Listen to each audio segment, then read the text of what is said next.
Direction la Côte d'Ivoire, violence, les élus binationaux de France exigent des enquêtes. Alors pour plus de détails, après le générique. Avant de commencer, n'oubliez pas de vous abonner et d'activer la cloche de notification car cela va vous permettre de ne plus manquer les prochaines vidéos.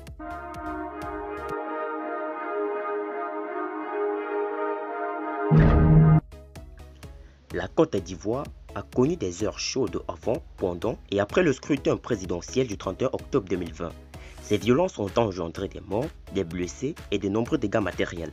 À la suite d'Amnesty International et d'autres organisations, le collectif des élus binationaux en France condamne ces violences et appelle les autorités ivoiriennes à faire la lumière sur les assassinats lors des manifestations.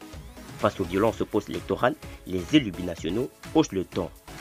Communiqué de presse, le collectif des élus binationaux en France. Encore une fois, la République de Côte d'Ivoire vit des heures sombres qui frappent tout le pays, mais avant tout les plus faibles de nos compatriotes.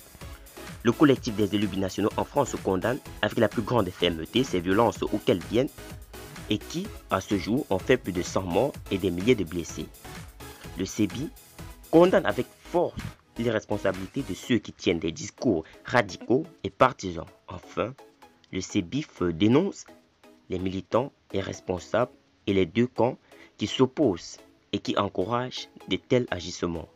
Le droit de manifester est un droit constitutionnel en Côte d'Ivoire, comme les dispositions de l'article 20 de la Constitution de 2016, les libertés d'association, de réunion et de manifestation pacifiques sont garanties par la loi.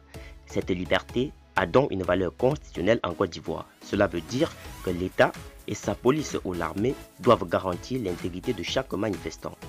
Nous invitons les autorités à faire la lumière sur les assassinats commis lors des manifestations.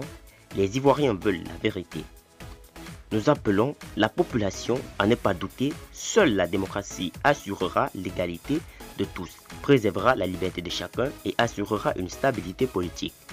La résilience collective pourra aider à sortir de cette impasse si tous ensemble nous veillons à faire respecter les engagements des différents partis pour ne pas faire couler le sang de la population. Nous invitons tous les leaders et acteurs de la vie politique ivoirienne à s'asseoir à la table des négociations afin de permettre une issue positive et un apaisement de la situation politique. Le CEBIF est prêt à aider à renouer ce dialogue dans l'intérêt supérieur du pays et surtout de tous nos compatriotes. Stéphane Tatu, président du collectif des élus binationaux de France.